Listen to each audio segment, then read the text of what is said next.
کافی عرصے سے چلا آ رہا تھا اور پچھلے دور میں نے اس کی منظوری دی تھی، مگر بعد میں ٹائم اس کا کافی لگا اور ابھی جو دوبارہ ہمیں موقع ملا تو ہم نے اس کو دوبارہ زندہ کیا اور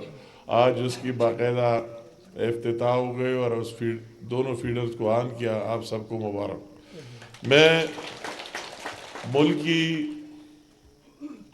اللہ تعالیٰ کا احسان ہے، جب تک یہ ملک اور پاکستان ہو تو ہم سارے رہیں گے، یا ڈیولپمنٹ بھی ہوگی یا ترقی بھی ہوگی اور آگے کی ہمارے جوانوں کی مستقبل بھی ہوگی۔ سب سے بڑی بات یہ تو میں اللہ تعالیٰ کا شکریہ ادا کرتا ہوں کہ اللہ تعالیٰ کی فضل و کرم کہ ان کی انت تک محنتوں سے اور ڈالر کو استحکام مل گیا، آگے جانے کے بجائے پیچھے آ رہا ہے، مگر آگے جانے کا نہیں۔ آپ نے وہ مہنگائی کو دیکھ لیا کہ کیا کیا ایک عام آدمی کی سمجھ میں آتا ہے کہ ایک آٹے کی تیلی کا کیا ریٹ تھا اور کس طرح مارکیٹ میں اویلیبل بھی نہیں تھا۔ اس طرح کئی چیزیں تو اللہ کا احسان ہے۔ اگر پچھلے 1 سال 2 سال کے فگر لیے جائے تو اس میں سے روز بروز مہنگائی کم ہو گیا اور 40% سے 9% پر آ گئی ہے، اور ہماری یہ خواہش ہے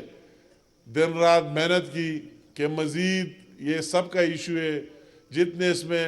کمی آ سکتی ہے اس کو لے آئے اور عام آدمی کو ریلیف ملے۔ اللہ تعالیٰ کا احسان ہے کہ انٹرنیشنلی آپ دیکھیں کہ وہی شنگھائی کانفرنس آرگنائزیشن پشاور میں ہوئے، اسلام آباد میں ہوئی، دنیا کے بڑے بڑے ممالک کے لیڈرشپ اس میں آ کے اور ایک پاکستان کا ایک اچھا امیج پورے دنیا میں پھیل گیا۔ اگر آپ دیکھ رہے کہ وہی آئینی ترامیم جو عام آدمی کی بہتری کے لیے ہو رہے، جن لوگوں کے مقدمات کئی سالوں سے پینڈنگ پڑے ہوئے، اس کے لیے وہی ترامیم کیے گئے کہ ان کو سپریٹ کیا جائے اور ان لوگوں کو بھی موقع ملے سپریم کورٹ میں جن کے کیسز کئی سالوں سے پڑے ہوئے، ان کو بھی ریلیف مل جائے اور ان کو بھی انصاف مل جائے۔ ابھی آپ دیکھ رہے ہیں کہ پاکستان کی اسٹاک ایکسچینج سب سے بڑی تاریخ میں مضبوطی دکھا رہا ہے اور استحکام دکھا رہا ہے۔ بزنس کے حوالے سے، کاروبار کے حوالے سے انویسٹمنٹ یہاں آ رہی ہے، کئی لوگوں کے خواہش کے باوجود، ان لوگوں کے کہ جس کا ایجنڈا پاکستان ہی نہیں ہے، صرف ایک انڈیویجول شخص کے لیے لگے ہوئے، ان کے اس خواہش کے باوجود وہ IMF سے معاہدہ بھی طے پا گیا اور ڈے بائی ڈے، دن بائی دن استحکام آ رہا ہے۔ آج بھی پرائم منسٹر صاحب سعودی عرب تشریف لے گئے، اب بھی راستے میں، اور ہمارے اس طرح دوست ممالک خواہ UAE، سعودی اور سب سے بڑا چائنا ہمارا سب سے بڑا دوست ہے، انہوں نے ہماری بھرپور مدد کی اور ان کا اعتماد کو بحال رکھا ہے۔ اصل بات اس ملک کی ہے اور اس ملک کی وقار کی ہے۔ ان لوگوں کا اصل چہرہ عوام کو سامنے آ گیا کہ ان کا ایجنڈا کبھی پاکستان رہا نہیں ہے اور نہ پاکستان کی بہتری رہی۔ ان کا ایجنڈا صرف اور صرف ایک شخص کے پیچھے، اور وہ شخص کون ہے؟ وہ سب کو پتہ ہے کہ یہودیوں کا ایجنٹ، اور ایجنٹی پر مہر لگا لگا کے ڈے بائی ڈے اس نے پاکستان کو 4 سالوں میں کیا دیا، اور ہمارے اس صوبے کو تیسرا ٹرم میں ان کو یا صوبے کے عوام کو کیا دیا، کچھ دینے کا اس کے ساتھ ہے نہیں بغیر جھوٹ بولنے کے۔ اور میں وہی ان لوگوں کو ان سے پوچھنا چاہتا ہوں، وہی جو لابنگ کر رہے بیرونی دنیا میں، امریکہ میں، UK میں، کہ ایک مجرم کے لیے تو لگے ہوئے کہتا ہے کہ انسانی حقوق کی وائلیشن ہو رہی ہے۔ وائلیشن یہ ہے اگر کسی نے جرم کیا ہے، 9 مائی کی طرح جرم کیا ہے، دوسرے جرائم کیے، چوری اور ڈاکے ڈالے، تو وہ ان کو نظر نہیں آ رہی، مگر وہی لابی کہتے ہیں کہ یا پاکستان کی ایک مجرم کو رہا کرے، ان کے لیے بات کر دیتے۔ میں ان سے آج کہتا ہوں پاکستان کی سرزمین سے، آیا کیا آپ کو نظر نہیں آ رہا ہے کہ فلسطین میں کیا ہو رہا ہے،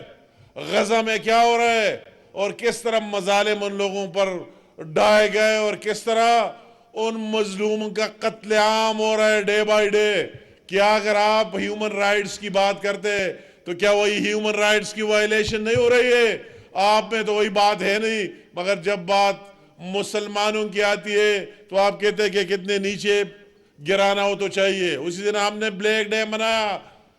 کشمیریوں کے ساتھ، وہی جو 1947 میں ان کے افواج انٹر ہوئے اور مقبوضہ جموں کشمیر میں کتنے مظالم ڈھارا ہے، 1 لاکھ تک لوگوں کو شہید کر دیا، کئی بیوائے ہو گئے، ان کے گھروں کو مسمار کر دیا گیا۔ تو اس یہودی لابی کو نظر نہیں آ رہا ہے کہ وہی اس کو نظر آ جائے کہ کیا مظالم ہو رہے ہیں، مگر یہاں ایک مجرم کے لیے، ایک ملزم کے لیے بات کیوں کرتے؟ اس نے اس دنیا کو کیا دیا اور پاکستان کو کیا دیا؟ بغیر جھوٹ اور منافقت کے، اور پاکستان کو کس طرح ڈیفالٹ کی طرح لے کے گیا، پاکستان کی کس طرح بدنامیاں کی۔ تو ایک طرف تو وہی اور دوسری طرف آپ دیکھ رہے ہیں کہ مگر اللہ تعالیٰ کا احسان ہے،